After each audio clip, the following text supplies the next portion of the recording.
Hello friends, स्वागत है MK sir inspiration के एक और खतरनाक सेशन में। दोस्तों, आज की जो क्लास है मेरे सारे प्यारे रसगुल्लों के लिए बहुत ही इम्पोर्टेंट है, क्योंकि बहुत सारे स्टूडेंट जो वीक स्टूडेंट होते हैं समझ में ही नहीं आता उनके कि हम फिजिक्स की शुरुआत कहाँ से करें, और ये शायद कोई बताता ही नहीं है। वीडियो में ऐसे ऐसे बता देंगे कि यहाँ से करो वो करो, लेकिन मेरे भाई आज हम आपको इस सेशन में कुछ ऐसे बेसिक फार्मूलाज को बताने वाले हैं जो कहीं ना कहीं आप किसी भी क्लास में हो या कॉम्पिटिटिव एग्जाम की तैयारी भी कर रहे हो, देन डेफिनेटली मेरे भाई इनसे मुलाकात तो आपकी होनी है। और इसके पहले हमने एक वीडियो देख रखा है इस पे, पार्ट 1 उसका, और उस पर लगभग 1.5 लाख स्टूडेंट ने प्यार दिखाया है। अगर आपने भी नहीं देखा तो डोंट वरी, इस वीडियो के एंड में आपको वो वीडियो मिल जाएगी। लेकिन उसके पहले आज हम कुछ ऐसे प्रमुख फार्मूले को देखने वाले हैं, बहुत ही इम्पोर्टेंट हैं और आपको हर जगह पर मिलते हैं, क्योंकि ये बेसिक हैं, इनकी ज़रूरत हर जगह होती है। तो चलिए एक एक करके बहुत ही इजीली हम इनको समझने का प्रयास करते हैं, साथ ही साथ मात्रक वगैरह कैसे निकालना है, सारी चीज़ों को हम डिटेल्स में समझाते हैं। इसलिए वीडियो के एंड तक बने रहना, और नए हैं तो इस परिवार के आप सदस्य बन जाइए। करना कुछ नहीं है, बस चैनल को सब्सक्राइब कर लेना है, पैसे नहीं देने होंगे जनाब। चलिए अब यहाँ से स्टार्ट करते हैं। पहला है कि वेग या चाल। वेग या चाल, मान लेते हैं आपको फिजिक्स में कुछ भी नहीं पता, तो शुरुआत यहीं से करिए। आपको यहाँ से लिखना है कि वेग या चाल होता क्या है। आपको इतना तो पता होगा कि वेग बराबर विस्थापन बटे समय होता है, नहीं पता डोंट वरी। तो वेग बराबर क्या होता है दोस्तों? वेग बराबर विस्थापन बटे समय। एस क्या है? सबस्टेंस यानी विस्थापन, टी क्या है? टाइम यानी समय। तो वेग बराबर विस्थापन बटे समय। आप हिंदी भी लिख लीजिएगा, है ना, हिंदी भी आप साथ में लिखते चलिए। इससे क्या होगा दोस्तों, आपकी हिंदी भी तैयार हो जाएगी, यानी एस का मतलब क्या है, टी का मतलब क्या है, वी का मतलब क्या है, ये भी आप जान जाएंगे, है ना। तो वेग बराबर विस्थापन बटे समय, है ना, v बराबर एस अपान टी, या चाल बराबर दूरी बटे समय। दोनों एक ही चीज़ हैं, दोनों एक ही चीज़ है, इसमें कंफ्यूज नहीं होना। अगर मात्रक देखेंगे तो भाई क्या है, चाल है, सॉरी ये दूरी है या विस्थापन, इसका मात्रक मीटर हो जाएगा, और समय का मात्रक सेकेंड, तो इसका मात्रक भी मीटर प्रति सेकेंड। अगर आपको ये नहीं पता कि मात्रक कैसे निकालते हैं तो वीडियो के डिस्क्रिप्शन में आपको मात्रक की भी वीडियो मिल जाएगी। सारे चीज़ का सॉल्यूशन है मेरे भाई आपके पास, ठीक है ना। तो परेशान मत रहिए, उसके लिए पहले आप इसको सूत्र को समझ लेते हैं, ठीक है ना। पहला फार्मूला हो गया। दूसरा है कि त्वरण बराबर। त्वरण बराबर क्या होता है? तो त्वरण बराबर होता है, त्वरण बराबर वेग में परिवर्तन, यानी v माइनस यू। अब v क्या है दोस्तों? अंतिम वेग। यूं क्या है? प्रारंभिक वेग। मान लेते हैं कोई वस्तु चल रही है और उसका किसी समय अंतराल में वेग 10 मीटर पर सेकेंड था, और उसके बाद वो बढ़ करके क्या है 20 मीटर पर सेकंड हो जाता है। तो ये क्या होता है? वही अंतिम वेग माइनस प्रारंभिक वेग, यानी वेग में परिवर्तन और बटे समयांतराल, यानी उसमें वेग में परिवर्तन में कितना समयांतराल लगा है, ठीक। तो वो हो जाता है टाइमिंग नीचे, यानी a बराबर v minus you upon T.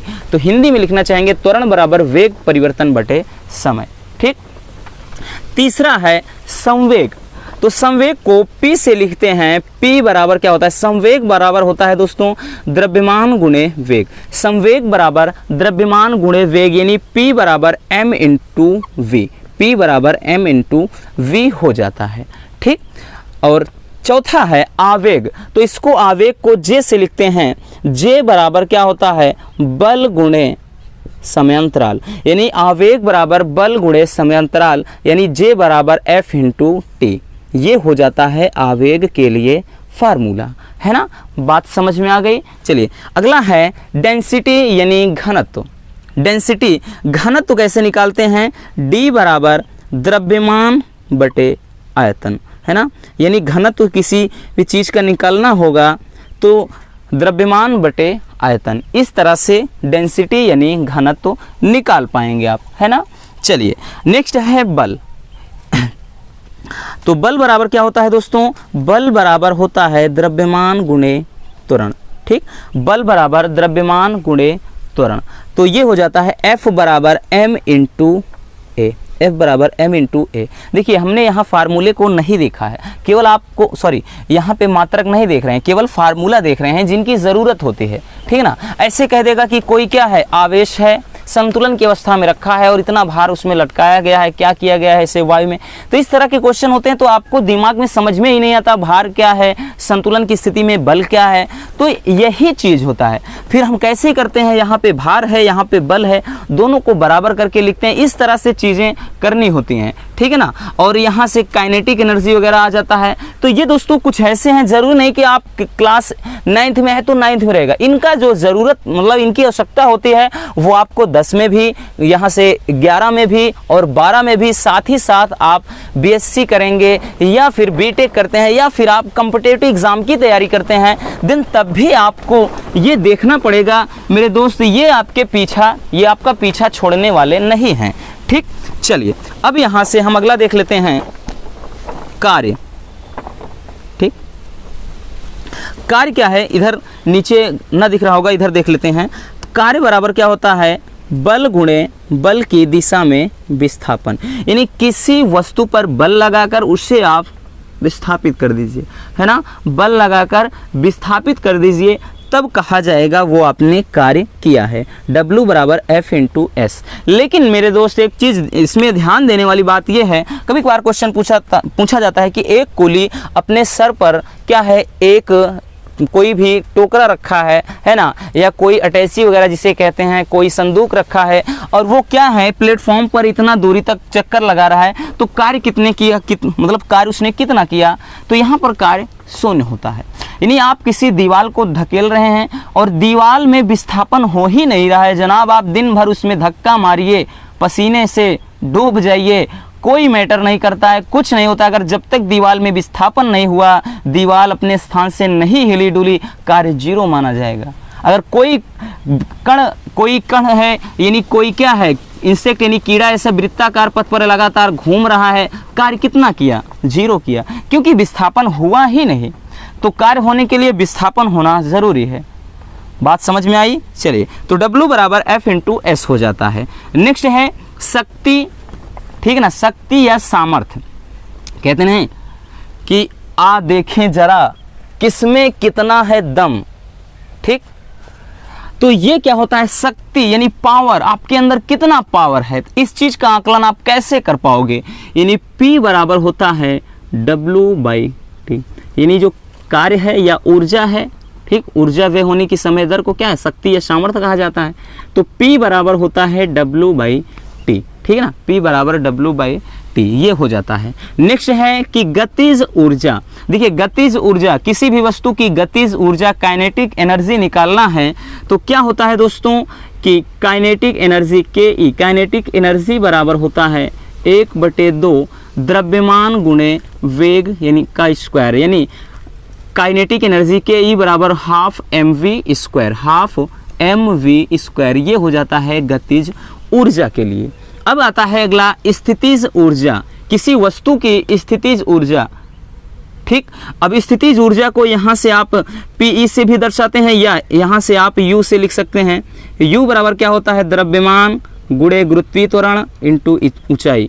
तो क्या होता है, U बराबर mgh, m क्या है, मास यानी द्रव्यमान, और G क्या है, गुरुत्वीय त्वरण। इसका अगर हम मान बात करें दोस्तों, तो इसका मान, जो G का मान होता है वो 9.8 मीटर प्रति सेकेंड स्क्वायर बोलिए, या फिर इसी में लगभग में 10 मीटर प्रति सेकेंड स्क्वायर लिखा जाता है इसका मान, है ना।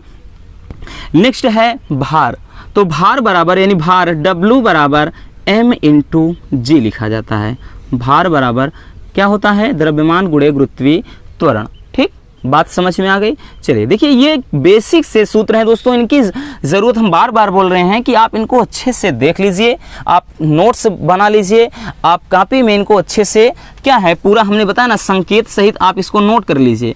आपको जहाँ कहीं भी ज़रूरत पड़ती है, प्रॉब्लम होती है न्यूमेरिकल में, तो तुरंत ही फट से इनको निकालिए और देख लीजिए, ठीक। अगला है बल आघूर्ण। तो बल आघूर्ण को टाउ से लिखते हैं, टाउ बराबर F इंटू डी लिखिए या F इंटू आर लिखिए, ठीक। टाउ बराबर F इंटू आर। F क्या है, बल है, R क्या है, दूरी है, ठीक है ना। तो यहाँ से अब देखिए मात्रक वगैरह करना चाहेंगे, बल का मात्रक न्यूटन और उसके बाद दूरी का मात्रक मीटर, न्यूटन मीटर। और मात्रक के लिए हमने बताया है ना कि आपको देखना है, डिस्क्रिप्शन में वीडियो पड़ी है, देख लीजिए कि किस तरह से मात्रक निकालते हैं। अगला है जड़त्व आघूर्ण। जड़त्व आघूर्ण की बात करें दोस्तों, इसे आई से लिखा जाता है। आई बराबर क्या होता है, mr स्क्वायर, यानी द्रव्यमान इंटू दूरी का स्क्वायर, ठीक। तो I बराबर mr स्क्वायर, ये होता है जड़त्व आघूर्ण के लिए। नेक्स्ट है कि पृष्ठ तनाव, सरफेस टेंशन। पृष्ठ तनाव को T बराबर, यहाँ से ध्यान दीजिएगा, इधर से ना दिख रहा होगा अगर नीचे तो इधर, तो T बराबर होता है F/L, F/L, ये हो जाता है पृष्ठ तनाव, ठीक है ना, पृष्ठ तनाव।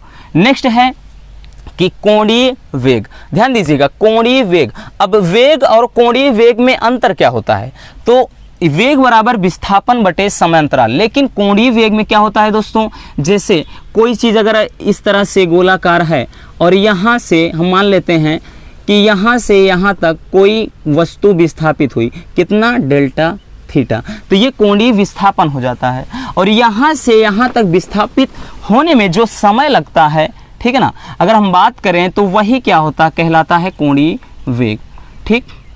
यानी कोणीय विस्थापन की समय दर को कोणीय वेग कहते हैं।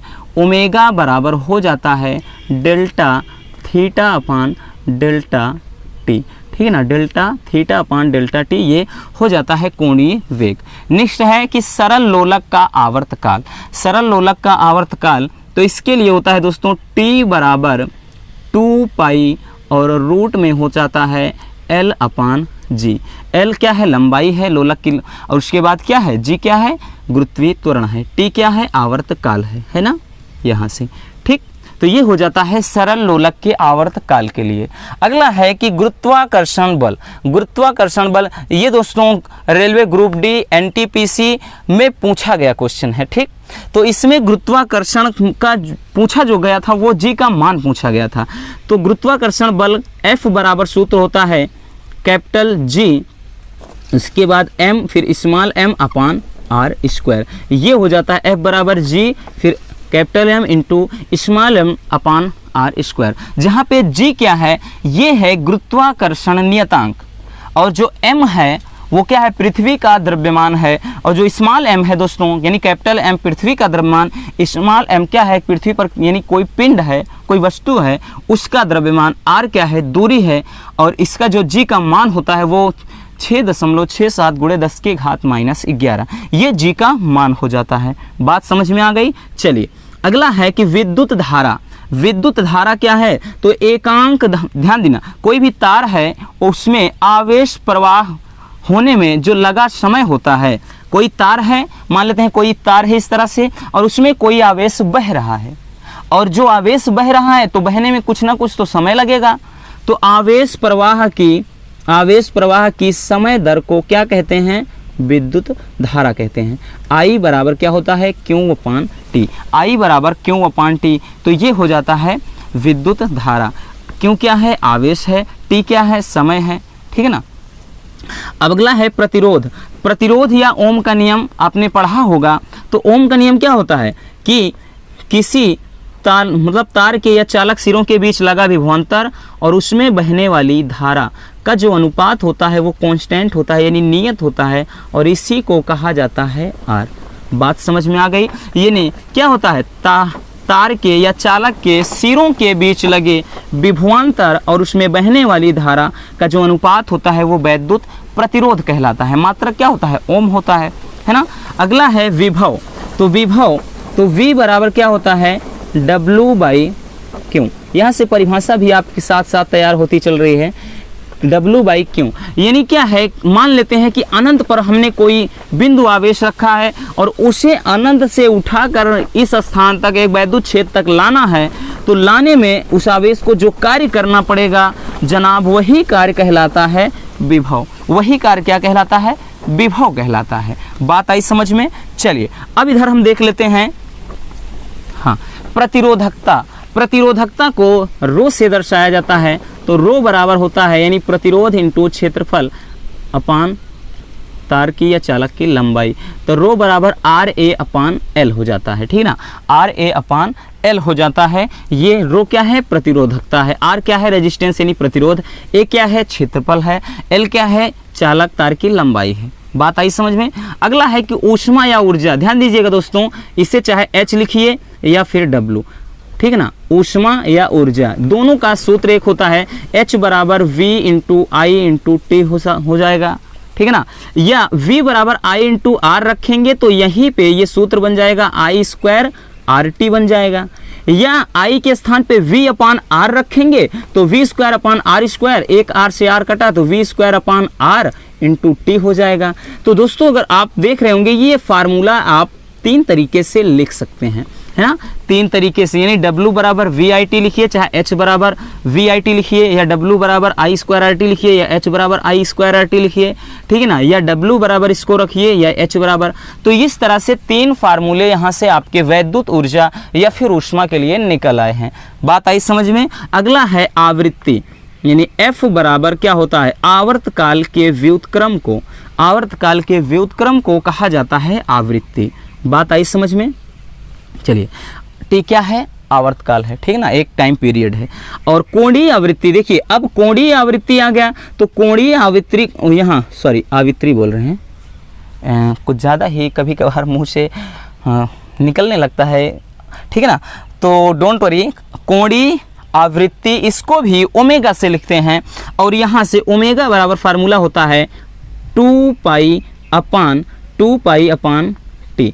अब ध्यान दीजिएगा 2 पाई अपान टी, इस पे न्यूमेरिकल आते हैं बहुत सारे, और लेकिन इसको हम एक और तरीके से लिख सकते हैं, और वो तरीका क्या होगा मेरे दोस्त, वो तरीका होता है 1 अपान टी बराबर क्या अभी देखा आपने, एफ, 1 अपान टी बोले तो एफ, और 2 पाई बचा है तो 2 पाई इंटू एफ। ये आपका एक नया फार्मूला, यानी ओमेगा बराबर 2 पाई एफ। एफ क्या है, आवृत्ति है, 2 पाई क्या है, यहाँ पे ध्यान दीजिए ये क्या है, चक्कर है, ठीक है ना।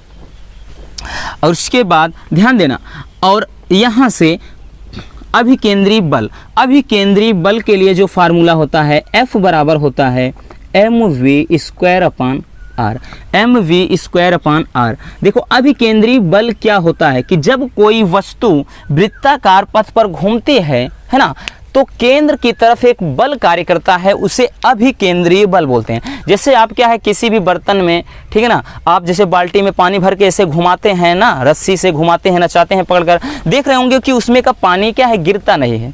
या फिर आप मोड़ पर जा रहे हैं ना, कि मैं तो रास्ते से जा रहा था, और उसके क्या बात, उसके बाद मोड़ मिला, एक मोड़ आया और दिल क्या है उसी पे छोड़ आया, नहीं, उसके बाद मोड़ पर आप क्या करते हैं कि आपकी जो साइकिल होती है बेंड होती है, नहीं झुक जाती है अंदर की तरफ, लेकिन फिर भी आप गिरते नहीं हैं। तो लॉजिक क्या होता है, लॉजिक ये है मेरे दोस्त कि वहाँ पर अभिकेंद्रीय बल लगता है, वही बल क्या है, आपका संतुलन बनाए रखता है, यानी आपको गिरने नहीं देता है ना, वो अभिकेंद्रीय बल होता है। जो केंद्र की तरफ एक बल लगता है वही आपको बैलेंस करके रखता है, आपको गिरने नहीं देता है। तो F बराबर होता है mv स्क्वायर अपान आर। बात आई समझ में। चलिए अब यहाँ से एक सूत्र है मेरे प्यारे रसगुल्लों, दाब। दाब बराबर क्या होता है, तो दाब यानी P बराबर, दाब बराबर बल बटे क्षेत्रफल F अपान A। तो दाब बराबर क्या होता है, बल बटे क्षेत्रफल यानी F अपान A, ठीक है ना। बात समझ में आ गई कि दाब बराबर क्या होता है, बल बटे क्षेत्रफल, यानी प्रति एकांक क्षेत्रफल पर कार्य करने वाले बल को ही दाब कहा जाता है ना। ये क्षेत्रफल है, हम इस पर क्या है, एक प्रेशर लगाएं, इस पर एक बल लगाएं, तो जो बल लगाएंगे इस क्षेत्रफल पर, तो जो हम बल लगाएंगे उसे सामूहिक रूप से प्रेशर कहा जाता है, ठीक, ये कहा जाता है दाब। देखिए तो आई होप कि ये जो सारे फार्मूले हैं आपको बहुत ही आसानी से आपके माइंड में घुस गए होंगे। सो प्लीज़ आप क्या करिए, एक काम करिए, इनको अच्छे से स्क्रीनशॉट कर लीजिए, ठीक है ना। उसके बाद स्क्रीनशॉट करके ऐसे रखना नहीं है, कॉपी में आप नोट कर लीजिए अगर आपको कुछ सीखना है, क्योंकि मेरे दोस्त आपको विदाउट एनी कॉस्ट, बिना पैसे के ऐसे कंटेंट दे रहे हैं, आपके लिए इतना मेहनत कर रहे हैं। तो बस केवल इतना आपसे हम्बल रिक्वेस्ट है कि अगर वीडियो पसंद आई हो तो प्यार से एक लाइक कर देना, और चैनल पर नए विजिट कर रहे हैं तो चैनल को सब्सक्राइब जरूर कर लीजिए और हमारे परिवार का एक हिस्सा बन जाइए। क्योंकि मेरे दोस्त आपका एक सब्सक्राइब करने से आपका कुछ भी नहीं जाता, पैसे नहीं देने हैं जनाब, आप सब्सक्राइब करके हमारे इस YouTube परिवार का एक हिस्सा बन जाएंगे और उसी में हमें बहुत खुशी मिलती है, ठीक है ना।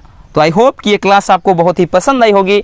इसके नेक्स्ट पार्ट को भी हम देखेंगे, बहुत सारे फार्मूले और भी हैं तो उनको हम एक और वीडियो के माध्यम से देखते हैं, ठीक है ना। अगर वीडियो पसंद आई है तो प्यार से एक लाइक कर देना और चैनल पर नए हैं तो चैनल को सब्सक्राइब कर लीजिए। मिलते हैं किसी और मज़ेदार टॉपिक के साथ। Love you, bye bye, take care.